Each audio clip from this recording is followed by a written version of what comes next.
Meu nome é Paulo Henrique. É com muita alegria, com muito prazer que eu recebo esse convite de falar pela primeira vez aqui no Centro Espírita. Lá pra frente. Ainda mais sobre um tema que para mim é muito caro. Eu tenho muito gosto de falar sobre esse tema, que é sobre essa obra Brasil, Coração do Mundo, Pátria do Evangelho, psicografado obviamente por Chico Xavier e ditado pelo grandioso espírito de Humberto de Campos. Humberto de Campos, aqui, esse irmão aqui, ó, ele foi... Tudo bem, pode ir, Paulo. Ele foi um jornalista brasileiro, pertenceu à Academia Brasileira de Letras, ocupou a cadeira de número 20.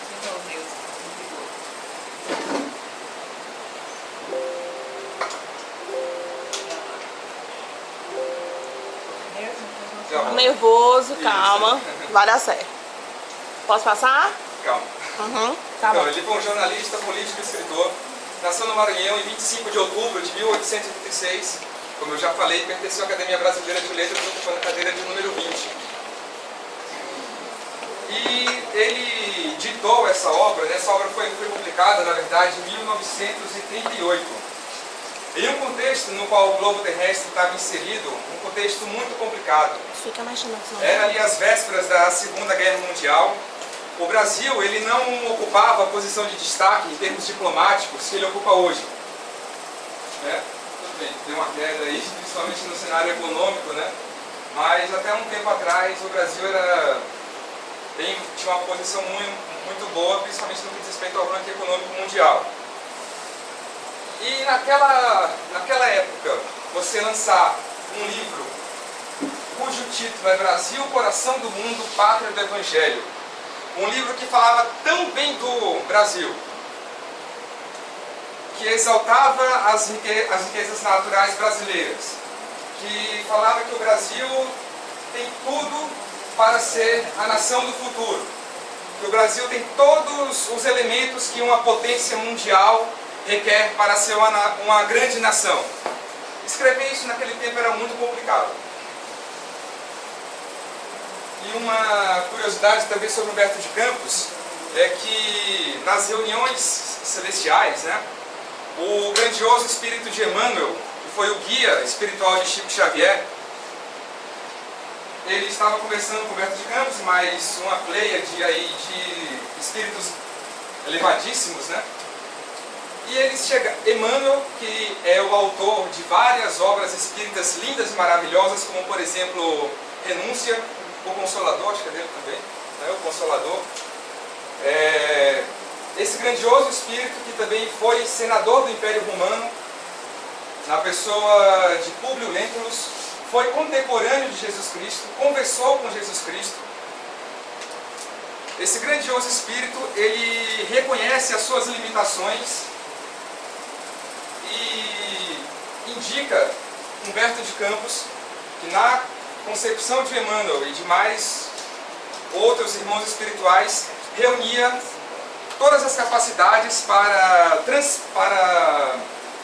transferir, né, para Chico Xavier as informações preciosas que precisavam ser publicadas no livro Brasil, Coração do Mundo, Pátria do Evangelho, que é o objeto da palestra de hoje.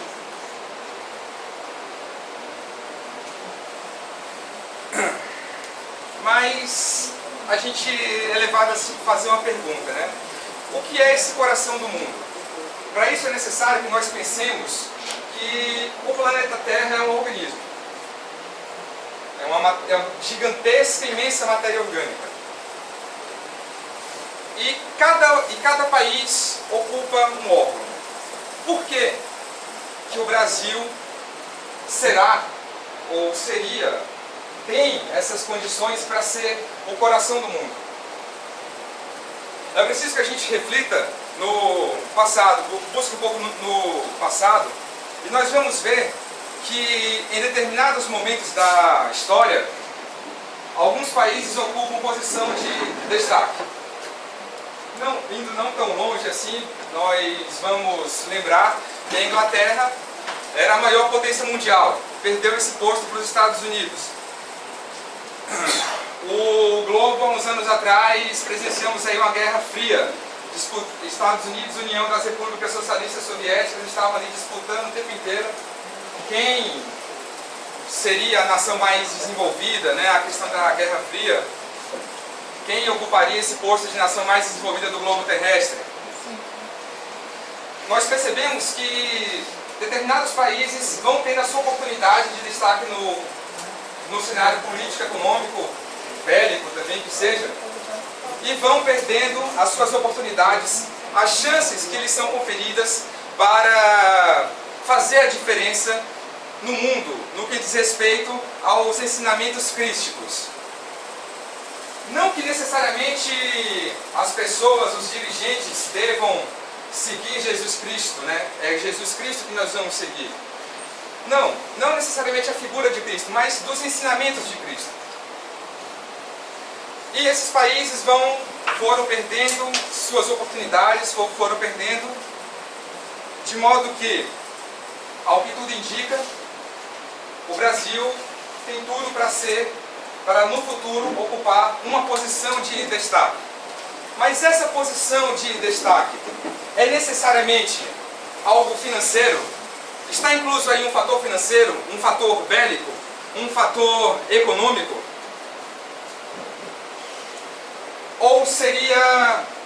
Ou Humberto de Campos, juntamente com Chico Xavier e os espíritos benfazejos, estariam se referindo a uma outra coisa? Eu digo uma coisa, senhores. Se for para o Brasil ser uma potência econômica, financeira, o Brasil já possui esses elementos para se tornar tal potência. Se nós fôssemos vigilantes em todos os aspectos da vida, né, se nós seguíssemos aquela máxima do orar e vigiar em todos os aspectos da vida, não apenas a vida espiritual, mas se nós seguíssemos a vida espiritual, por consequência, a carnal ia ser melhor, né? Mas se nós orássemos e vigiássemos muito mais do que estamos acostumados a fazer, sem dúvida nenhuma o Brasil já seria uma potência mundial. Por que eu falo isso? Nós poderíamos, por exemplo, partir de um simples item, que é um minério chamado nióbio. O Canadá, ele possui apenas 2% das reservas de nióbio do globo terrestre. E apenas com esse 2%, ele proporciona qualidade de vida para todos os seus habitantes, os canadenses, para os imigrantes que lá chegam para morar. Uma qualidade de vida estupenda, uma qualidade de vida realmente coisa de primeiro mundo. Só com 2% da reserva de nióbio, que é um mineral muito importante para a informática, para a robótica, para os aviões, para as naves espaciais. Quase tudo que você pensa em termos de tecnologia, o nióbio está inserido nesse contexto. O Canadá, só com 2% da reserva de nióbio do planeta, proporciona tudo isso para os seus habitantes. O Brasil possui nada mais, nada menos do que 98% da reserva de nióbio do planeta Terra. 98%. Que está sendo devidamente contrabandeado por países mais espertos, que estão fazendo as suas reservas naturais. Quando as reservas de nióbio do Brasil se acabar, eles vão vender nióbio pelo preço que eles estipularam, porque não vai ter mais outro país ou qualquer outra personalidade jurídica para recorrer. Estamos aí perdendo, portanto, a oportunidade. Mas será que é isso que está reservado para o Brasil? Ser uma potência econômico-financeira? Será que é isso que Humberto de Campos quis revelar nas linhas de Brasil, coração do mundo, pátria do Evangelho? Pode ser. Vamos ver adiante.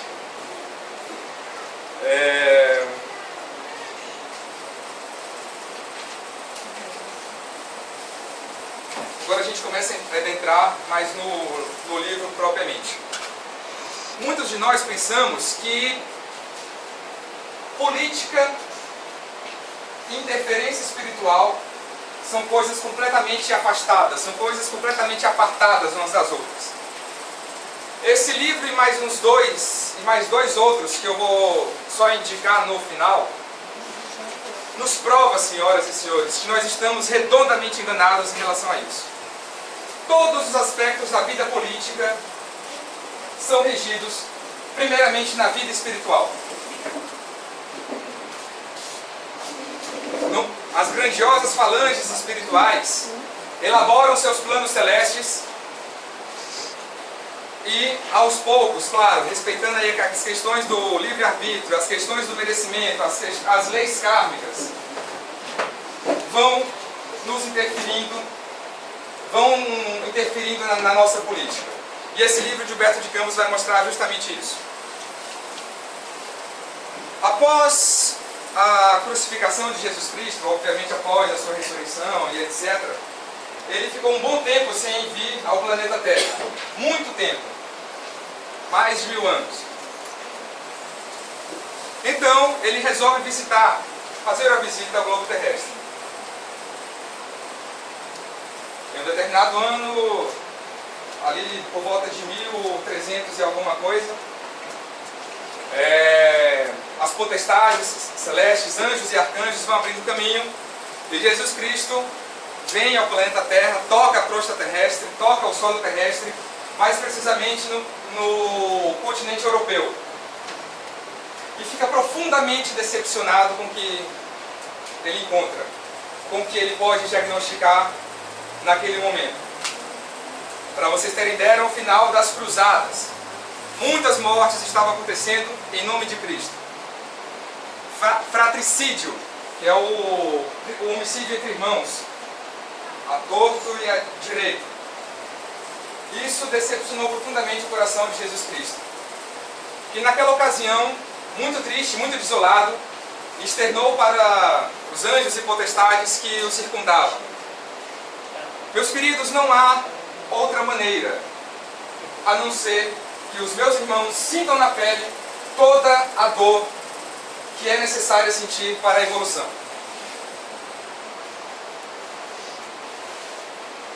Eu me recordo de uma entrevista que eu vi de Chico Xavier, que a repórter indagou a ele: Chico, se o senhor pudesse escolher um pensamento, um ensinamento de Cristo, qual você escolheria? Chico começa falando: Jesus Cristo não nos pediu para escalarmos o Monte Everest, não nos pediu para montarmos uma bicicleta e visitar toda a América Latina, subindo a América Central, chegando nos Estados Unidos. Não nos pediu para darmos a volta ao mundo em 80 dias, o nome de um livro aí do Júlio Verne. Ele só nos pediu uma coisa: amai-vos uns aos outros, como eu vos amei. Ele não falou, entendei-vos uns aos outros. Ele disse, amai-vos uns aos outros. Porque nós nos entendermos vai ser muito difícil. Nós temos muitas diferenças. Qualquer coisinha é motivo para uma pequena rusga. Mas amar transcende tudo isso. E nós não, naquela época, se hoje nós, que segundo a crença reencarnacionista, a cada oportunidade que temos de reencarnar, nós vamos evoluindo cada vez mais. Imagine aquela época, final das cruzadas. Então, muito triste, muito desolado, após sentenciar isso, que não haveria um outro caminho, um outro futuro para a humanidade, que não fosse provar da dor mais profunda para poder evoluir.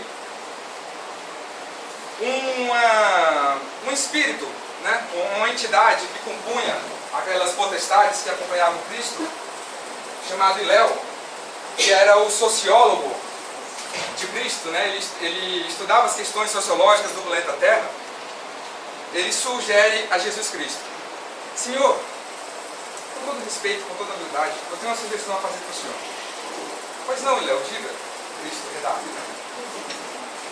Hilel fala: depois desses oceanos, há uma terra em que o Senhor pode transportar a árvore do seu evangelho para recomeçar uma nova história, uma nova era, um novo caminho, lá. Então Jesus Cristo fala: que terra é essa que você fala, Léo? Aí nós podemos levar para outra reflexão, muito rápida. Será que Jesus Cristo não sabia que terra era essa que Léo estava se referindo? Claro que ele sabia, né? Jesus Cristo, filho do Criador, filho de Deus. Com certeza ele sabe quais eram essas terras. Só que ele deu a oportunidade para Léo mostrar conhecimento, mostrar evolução, mostrar aprendizado, né? E então eles se transportam, né, para a região do globo terrestre, mais precisamente aqui na América do Sul. E eles ficam maravilhados com o que eles encontram. Palavras de Jesus Cristo ao chegar aqui na América do Sul. Nessas terras, para além dos grandes oceanos,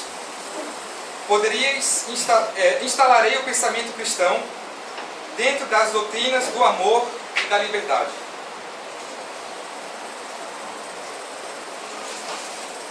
E ele continua: tu e Léo, que era o sociólogo, né, a quem Jesus Cristo sugeriu, de quem foi feita a sugestão para Cristo visitar aqui a América do Sul. Jesus Cristo se dirige diretamente para Léo. Tu e Léo te corporificarás na terra, no seio do povo mais trabalhador e mais pobre do Ocidente. Instituirás um roteiro de coragem para que sejam transportadas as imensidades desses oceanos. Aproveitaremos o elemento simples de bondade, o coração fraternal dos habitantes destas terras novas, e mais tarde ordenarei a reencarnação de muitos espíritos já purificados, no sentido de humildade e de mansidão, entre as raças oprimidas e sofredoras das regiões africanas, para formarmos o pedestal de solidariedade do povo fraterno, que aqui florescerá no futuro. Aqui, Léo, aqui na América do Sul, sob a luz misericordiosa das estrelas da luz, ficará localizado o coração do mundo. Obviamente aqui nós podemos já não testemunhar, né, mas nos certificarmos daquilo que eu falava no início.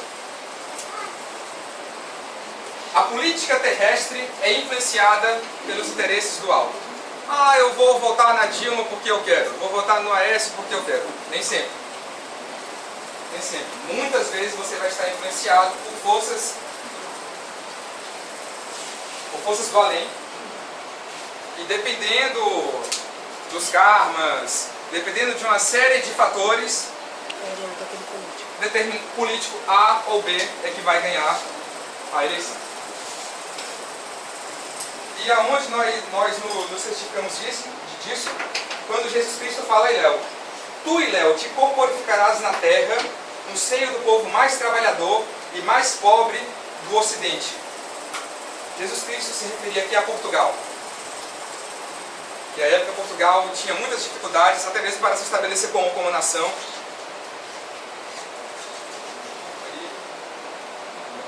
Aqui. Deixa eu perguntar aqui com o laser aqui. É. Aí. Portugal está aqui, ó, senhores. Esse pequeno território aqui, e a Europa é tudo isso aqui, ó. Então Jesus Cristo ordenou a Léo: tu te corporificarás aqui, no seio do povo mais pobre e mais trabalhador da Europa. Daqui nós também podemos tirar uma outra lição, senhores. Nada na vida vem fácil. A viagem para a Europa não vai cair do céu. Temos que trabalhar, temos que perseverar, temos que correr atrás de nossos objetivos, para que nós possamos merecer alguma coisa. O povo mais pobre e mais trabalhador do Ocidente recebeu a bênção de começar, de dar o pontapé inicial para o descobrimento da pátria do Evangelho. Os anos passam e em 1394 Ilhéu reencarna na Terra como filho de Dom João I e Dona Filipina de Lencostre, e foi o heróico infante de Sagres. Fundou a escola de Sagres, e foi uma escola primordial para o desenvolvimento das técnicas e da tecnologia de então de navegação portuguesa, né? E a partir desses conhecimentos desenvolvidos e adquiridos, Portugal viu-se pronto para lançar-se ao mar e começar aí a jornada de descobrimento de uma nova alternativa para chegar às Índias, comprar as especiarias, e nesse contexto termina descobrindo o Brasil, né? Quando Portugal descobre o Brasil, foi um momento de verdadeiro júbilo e festa nas esferas superiores, nas esferas celestes.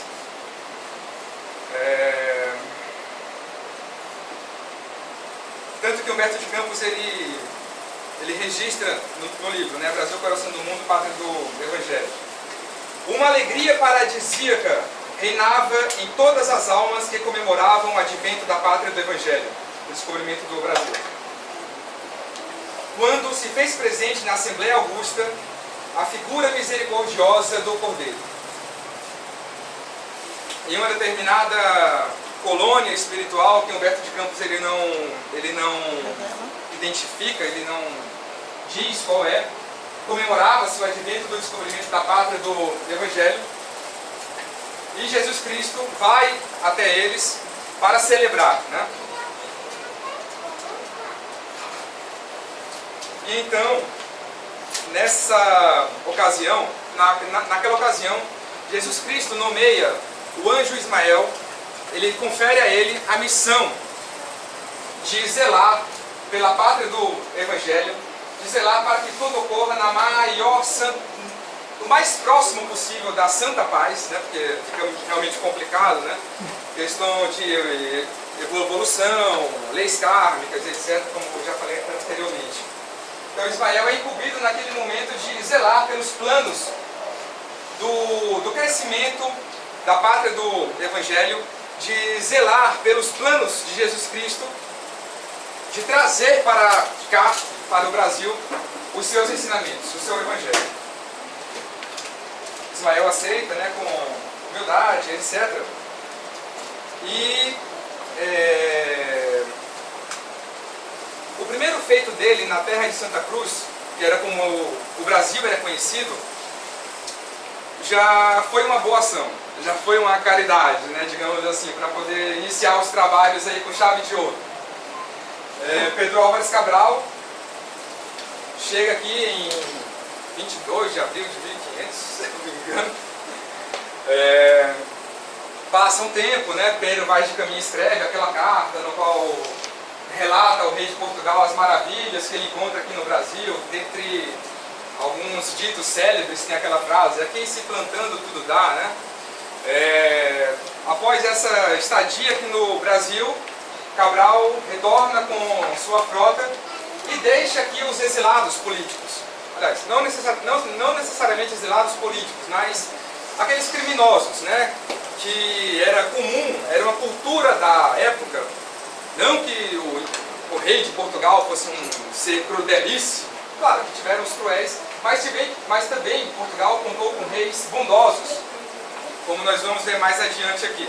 Era costume da época que as metrópoles condenassem ao exílio nas colônias alguns criminosos. E dentre esses criminosos estava Afonso Ribeiro, criminoso para a justiça terrena, porque na verdade ele era inocente. Aqui nós podemos já fazer uma análise, não que Humberto de Campos traga isso nas linhas, mas nós podemos concluir através de conexões, né, de raciocínios daquilo que a gente lê do Evangelho segundo o Espiritismo e o livro dos Médiuns, e entre outras obras espíritas, nós podemos concluir o seguinte: Deus escreve certo por linhas tortas. Deus escreve certo por linhas tortas. Afinal de contas, como? É um absurdo isso que você está falando. Um inocente condenado, alijado de toda a sua, do seu país, dos seus amigos, da sua família, a viver no fim do mundo, né, segundo a visão deles. Como você está falando isso? Senhoras e senhores, para o Brasil seria transportado, não foi transportado, o Evangelho de Cristo, os ensinamentos de Cristo, a árvore do Evangelho de Cristo. E para cá, para que essa árvore desse bons frutos, para que essa árvore dê bons frutos, é necessário pessoas boas, pessoas de boa índole, pessoas de bom coração. Contávamos já com os índios, e segundo o próprio Humberto de Campos, segundo Iléu, que eu já falei anteriormente, eram pessoas de bom coração. Tanto que os índios, eles aceitavam com encanto, aceitavam com doçura os ensinamentos dos padres jesuítas, que nós vamos falar mais adiante. Não havia resistência. O que comprova que realmente os ensinamentos de Cristo tinham que ser transportados para cá. Isso vai de conta até com alguns ensinamentos da história oficial, né? Mas é o que é, senhores. Nós vamos, ao longo dessa explanação aqui, nós vamos nos desfazer de alguns mitos, algumas mentiras históricas que nos foi contadas na escola e que, enfim, vamos adiante, senão não termino nunca. Então, Afonso Ribeiro fora condenado ao exílio aqui no Brasil, um inocente. Ele tentou, no desespero, se valer de uma embarcação muito precária para lançar-se em uma das naus de Cabral para voltar a Portugal ou ficar em algum outro país. Só que, como eu falei, a embarcação dele era muito precária. E chegou uma hora que ele se cansou de tanto esforço e literalmente ele se entregou. Não totalmente, porque chegou a fazer a seguinte prece: Jesus, tende piedade infinita da minha amargura. Enviai a morte ao meu espírito desterrado. Sou inocente, Senhor, e padeço da tirania da injustiça dos homens. Mas, se a traição e a covardia me arrebataram da pátria, afastando dos meus olhos as paisagens queridas e os afetos mais santos do coração, essas mesmas calúnias não me separam da vossa misericórdia. Então, Ismael faz o seu primeiro ato, né? O seu primeiro ato de caridade, já tomando de conta, já como governador da pátria do Evangelho, como governador daquela terra desconhecida que primeiro nomeou-se Ilha de Veracruz. Ele bafeja ventos e leva o barco de Afonso Ribeiro até a crosta terrestre, aqui brasileira, até a crosta litorânea brasileira. E Afonso Ribeiro, a ele é dada uma nova chance de recomeçar, constituir uma nova família. E assim, começar aí, digamos assim, conferir uma nova figura, digamos assim, à população brasileira, né? Aqueles que iriam cultuar o Cordeiro, os ensinamentos do Cordeiro de Deus.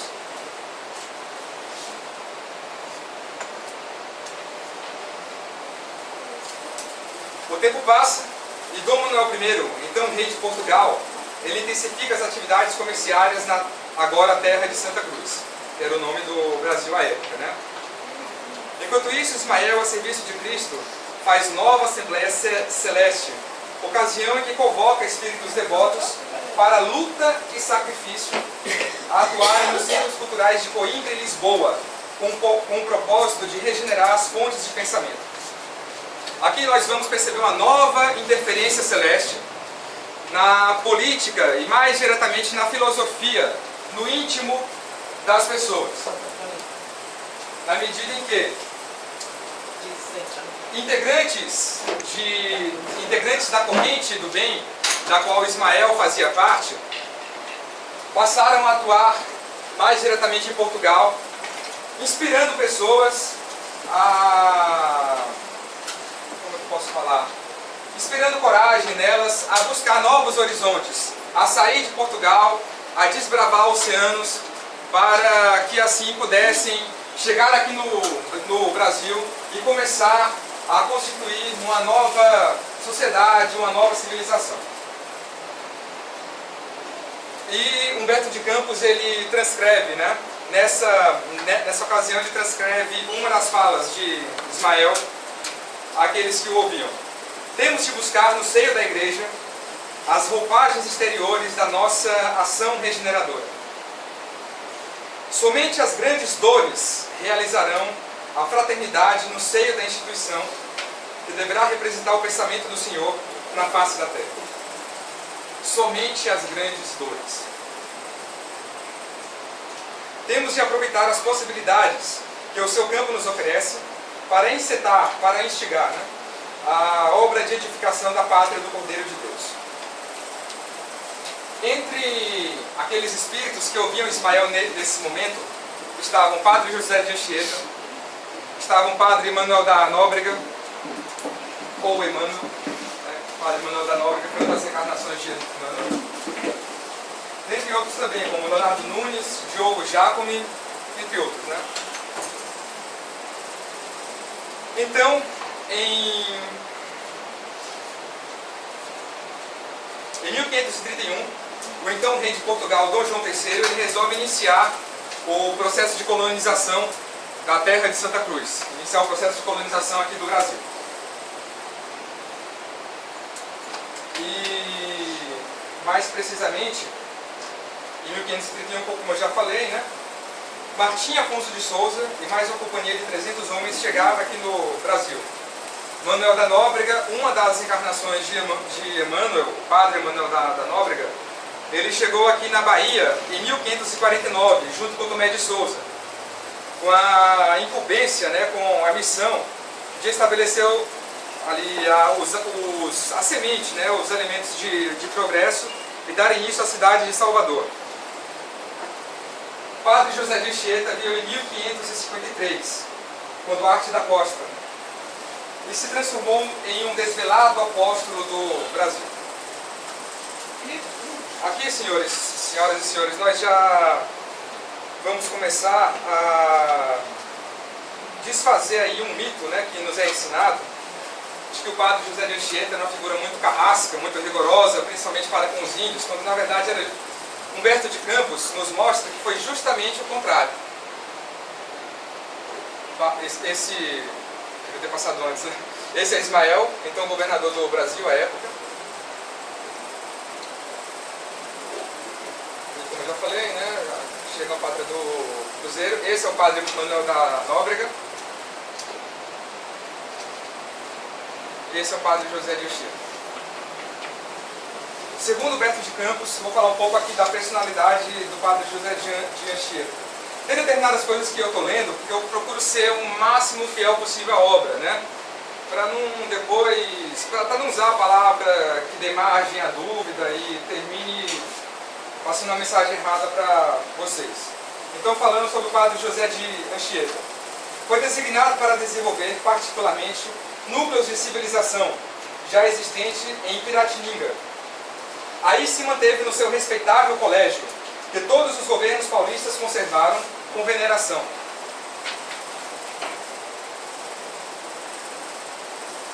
Como tradição de sua cultura e de sua bondade.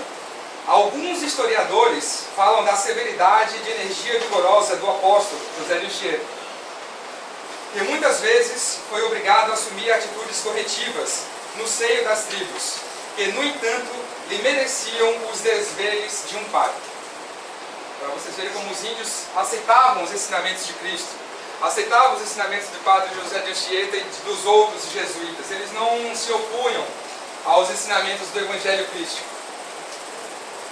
Os índios já tinham a sua fé, os seus cultos, né, os índios xamãs, pajés, etc. Eles não se opunham a esses novos ensinamentos. Mais uma vez Humberto de Campos ele faz alusão a concepção errada que os historiadores nos ensinam sobre José de Anchieta. Não lhe notam a suavidade do coração e a profundeza dos sacrifícios, nem sabem que depois foi ainda ele a maior expressão de humildade do antigo convento de Santo Antônio, no Rio de Janeiro.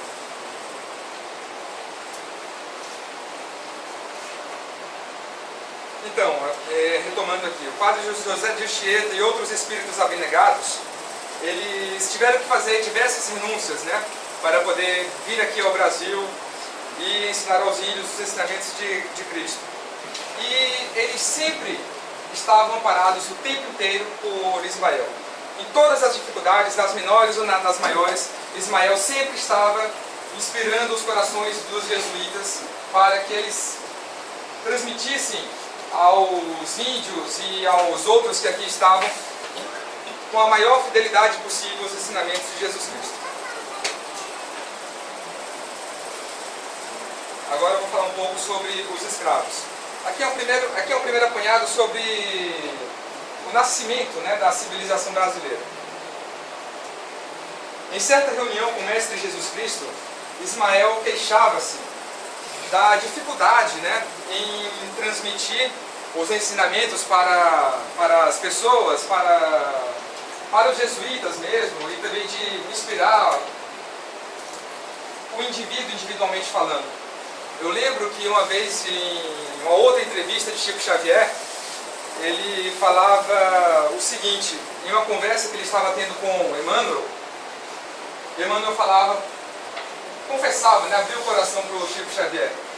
Chico, hoje eu sou o seu guia espiritual, mas muito em breve eu vou reencarnar na Terra e os papéis se inverterão. Você será o meu guia. E você vai ver o quão é difícil a comunicação entre nós, do mundo do além, e vocês, do mundo da carne, né, do mundo físico. Então, Ismael estava conversando com Jesus Cristo, confessando, né, a dificuldade que estava tendo de implementar aqui no Brasil os ensinamentos do Evangelho de uma maneira pacífica, etc. Quando Jesus replicou, né, quando Jesus respondeu a Ismael. O homem branco da Europa, entretanto, está prejudicado por uma educação espiritual condenável e deficiente. Desejando entregar-se ao prazer fictício dos sentidos, procura extinguir-se dos trabalhos pesados da agricultura, abnegando o pretexto dos climas considerados impiedosos. Eles terão a liberdade de humilhar os seus irmãos. Estava se referindo aqui aos maus tratos que eram referidos aos escravos. Eles terão a liberdade de humilhar seus irmãos. Mas os que praticarem essas condutas ilícitas, o que praticarem o nefando comércio do tráfico negreiro, sofrerão igualmente o mesmo martírio nos dias do futuro, quando forem vendidos e flagelados em igualdade de circunstâncias. Aqui temos uma clara alusão às leis kármicas que Jesus Cristo faz nessa conversa com Ismael. Então o tempo é necessário a gente avançar um pouco, mas eu vou tentar não prejudicar a mensagem do livro.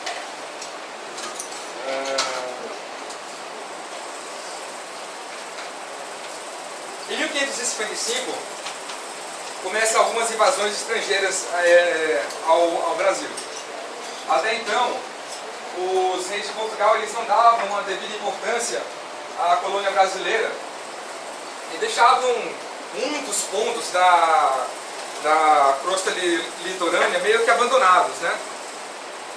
E isso dava margem para que outras nações, como as holandesas, como os franceses,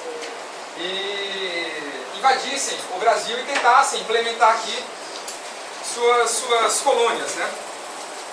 Em 1555, o francês Nicolau de Villeurbanne, ele aportou a Bahia e fundou uma colônia na ilha de Sergipe. Isso, exatamente. Villeurbanne, ele era honesto e religioso. Conquistou rapidamente a confiança dos tamoios, que eram os nativos daquela região. Entretanto, em 1558, Mendes Sá, assume a governadoria geral de Santa Cruz e inicia um combate sem tréguas à invasão estrangeira, né? Enquanto essas guerrilhas se desdobravam, elas sempre foram causas de lamento no mundo espiritual. Porque essas correntes do bem, da qual Ismael era chefe, né? Eles tentavam implementar tudo com paz, tudo na paz. Algo que era muito complicado devido à condição da evolução humana naquela época. E volta e meia haviam combates, haviam guerrilhas, haviam invasões, expulsos invasores. E essas mortes são sempre motivos de lamento para as entidades superiores, porque vão gerando leis kármicas, né, que vão tendo que ser quitadas no futuro.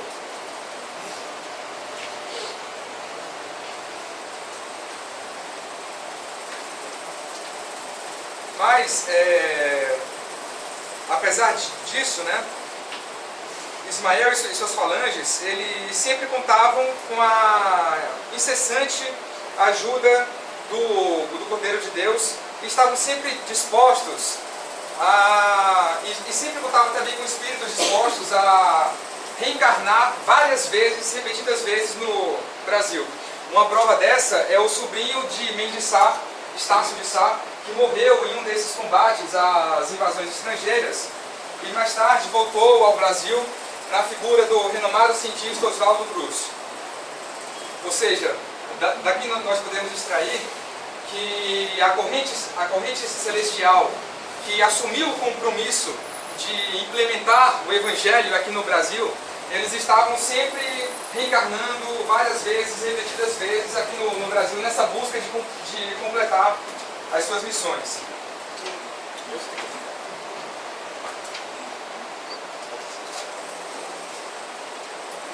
Ok. Avançando aqui, nós passamos para as bandeiras, né?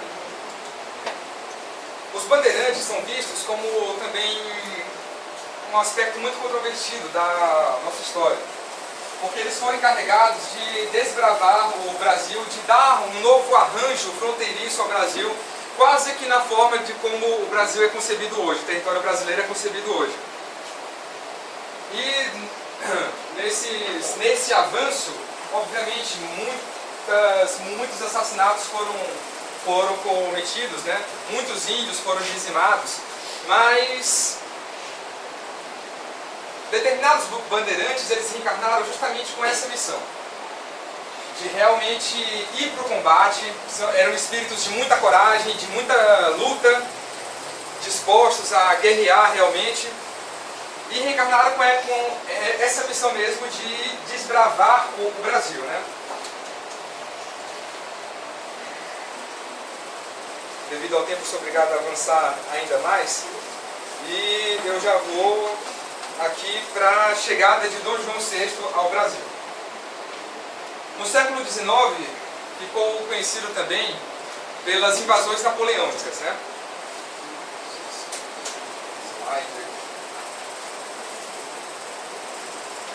Dom João VI no Brasil.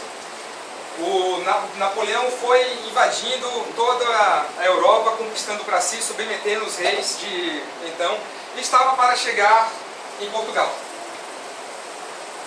Dom João VI se viu numa encruzilhada. Eu me submeto a Napoleão, ou o que eu faço? Então, foi-se lançado uma sugestão. Dom João VI fugir de Portugal com o apoio da Inglaterra para o Brasil. Muitos interpretam esse ato como um ato de covardia. Um rei que abandonou o seu povo. Mas tinha que ser assim, senhores. Tinha que ser assim para que Dom João VI viesse ao Brasil, transferisse o Estado português ao território brasileiro, porque naquela época a figura do rei era a figura do Estado. O rei se confundia com o Estado. Hoje também, né? Principalmente no parlamentarismo monárquico, o primeiro-ministro ele era o chefe de governo e o rei é o chefe de Estado. Mas naquela época, a época do absolutismo, do Dom João VI chegou a ser um rei não déspota, mas que era um rei naquela época que o rei tinha as condições absolutistas. detinha para si todo o poder, a figura dele se confundia com a figura de chefe de Estado. Então, Dom João VI, com o amparo, sim, das correntes do bem, vem para, e também da frota inglesa, ele vem para o Brasil e lança aqui no Brasil os fundamentos da nação. O Brasil foi extremamente beneficiado com a vinda de Dom João VI para cá.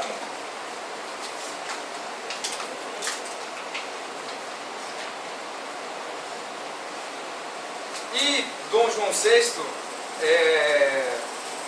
eu vou pegar só mais um pouquinho do tempo também para falar sobre a questão da história, né? E Dom João VI era um rei muito bom, era um rei realmente do bem. Nesse sentido, Humberto de Campos ele escreve, né? O bondoso príncipe encontraria na terra do Evangelho a hospitalidade, a casa de Bragança ia dilatar até aqui os limites do seu reino. Reconhecida e feliz por encontrar no Brasil a compreensão, a bondade, o acolhimento e o amor. O tempo passa, acontece em Portugal a Revolução Liberal do Porto, Dom João VI é obrigado a voltar para Portugal, mas deixa aqui no Brasil com o príncipe regente Dom Pedro I. Aliás, Dom Pedro, né? Até então era só Dom Pedro, príncipe regente. Ficou governando aqui no Brasil. Nesse meio tempo, né, as entidades celestiais começam a implantar nos corações dos brasileiros e também no próprio Dom Pedro aquela vontade de tornar o Brasil independente, aquela vontade de proclamar a independência do Brasil, de fazer o Brasil um país independente. E numa dessas reuniões celestiais, Ismael convoca um espírito para ajudar Dom Pedro. Dom Pedro II e como tutor José Bonifácio de Andrade e Silva, né, um dos patriarcas da independência. Nesse meio tempo,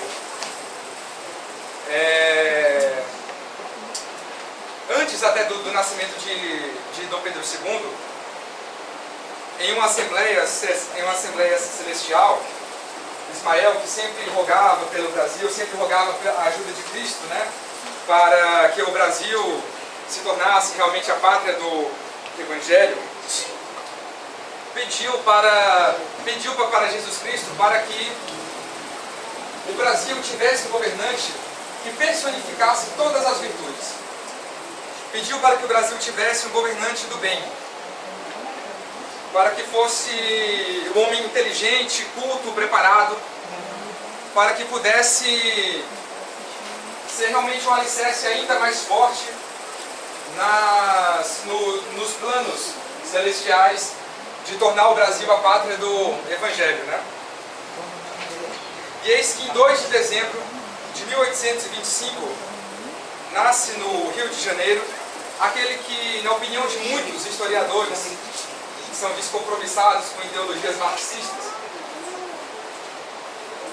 e na minha modesta opinião também, em 2 de dezembro de 1825 nascia aquele que foi o maior estadista do Brasil, na opinião de muitos, Dom Pedro II. Dom Pedro II é a reencarnação de Longinos. Para quem não sabe, Longinos foi aquele que enfiou a lança no peito de Cristo para se certificar que Jesus Cristo estava morto. Então Cristo, antes obviamente do reencarne, né, Cristo convoca Longinos e pede a ele uma última missão, aquele que seria a última reencarnação de Longinos, né? Pede para ele aceitar essa missão e pede para que ele seja o máximo possível de desinteressado no que diz respeito a vaidades, e pede muito empenho nos planos crísticos de implementar aqui no Brasil a pátria do Evangelho, né? E reencarna na figura de Dom Pedro II. Avançando aqui um pouquinho, agora a gente fala sobre... Já estou acabando. Agora a gente fala sobre o movimento abolicionista rapidinho, porque eu acho que é um item muito importante na época do reinado de Dom Pedro II, né? Após a Guerra do Paraguai, todos os esforços celestes passaram a se empenhar no que diz respeito ao fim da escravidão no Brasil. As falanges de Ismael contavam com integrantes decididos do movimento libertador, dentre os quais estavam Castro Alves, Luiz Gama, Rio Branco, o Barão de Rio Branco, né, e José do Patrocínio, que reencarnaram com essa missão de trabalhar na abolição da escravidão no Brasil. Muitos historiadores da atualidade dizem que a escravidão no Brasil tinha um apoio institucional. Todavia, Humberto de Campos, nas suas linhas, ele quebra essa mentira histórica. Nas seguintes palavras de Humberto de Campos. Dom Pedro II se reconfortava com as doutrinações das massas, no seu liberalismo e na sua bondade de filósofo. Desejaria antecipar-se ao movimento ideológico, decretando a liberdade de todos os escravos. Mas os terríveis exemplos da Guerra Civil que ensequentaram os Estados Unidos da América do Norte durante longos anos na campanha abolicionista daquele país faziam-se recear a luta das multidões apaixonadas e delinquentes. Ou seja, por isso que foi necessário muita cautela, por isso que Dom Pedro II não decretou a abolição de uma canetada só. Esperou pacientemente, tem um trecho do diário dele, inclusive, que ele fala. É mais ou menos assim as palavras. Concorrer para o bem, se não lentamente, é um martírio para o soberano consciente. Ele sabia o que ele tinha que fazer, só que ele não podia passar por cima não podia passar por cima da Constituição, não podia passar por cima dos interesses de determinados grupos que compunham a democracia de então. Então, cada coisa ao seu tempo. E em uma determinada viagem que ele fez, acho que na segunda vez que a princesa Isabel assume a regência do Brasil, ela, inspirada por uma série de correntes do bem, espíritos do bem, decreta a abolição da escravatura em 13 de maio de 1888, que muitos dizem que foi a principal causa para a queda do Império e proclamação da República em 15 de novembro de 1889. A proclamação da República, encerrando agora, a proclamação da República também estava nos planos de Jesus Cristo para o Brasil. Porque no entender de Jesus Cristo já era hora, o Brasil já tinha alcançado a sua maioridade como nação. E fazia parte também do plano reencarnatório de Longinos, né, de Pedro II, experimentar a questão da dor, a questão da traição. Porque todos aqueles que arquitetaram a proclamação da República, ou o golpe militar que instituiu a República no Brasil, eram amigos íntimos de Dom Pedro II. Marechal Deodoro da Fonseca teve os estudos financiados por Dom Pedro II. Todos frequentavam, Quintino Bocaiúva, Benjamin Constant, Floriano Peixoto, todos eram amigos íntimos de Dom Pedro II. Então, por uma questão de evolução espiritual, Dom Pedro II precisava experimentar também essa questão, essa traição, para poder evoluir como pessoa. E na minha concepção e na concepção de muitos, ele logrou, né? E do próprio Humberto de Campos, ele passou por essa prova com um grande êxito. Até mesmo porque, ainda na carne, ainda como Dom Pedro II, já exilado, já completamente pobre, né? Teve todos os seus bens confiscados pela República. Aqueles que instituíram a República aqui no Brasil tiveram, digamos assim, alguma coisa de bondade no coração e resolveram indenizá-lo em 4 toneladas de ouro, 4.000 quilos de ouro, e ele recusou. ele falou: se eu não sirvo mais ao povo brasileiro, então eu não posso aceitar esse dinheiro. E morreu pobre. E eu encerro definitivamente falando que a influência do mundo espiritual nos dias de hoje não terminou, ela continua. Aqui eu trago mais 2 livros, que futuramente eu posso até vir a falar deles, né? O Partido e a Quadrilha, no qual o Robson Pinheiro, o médium, ele conta os bastidores do impeachment no plano espiritual. E os bastidores na qual o PT, a presidente Dilma, o presidente Lula estavam envolvidos em organização criminosa internacional com reflexos no mundo espiritual. Aqui está tudo dissecado aqui nesses 2 livros, para quem quiser acompanhar o encerramento da história, ou continuar dela, né? Muito obrigado.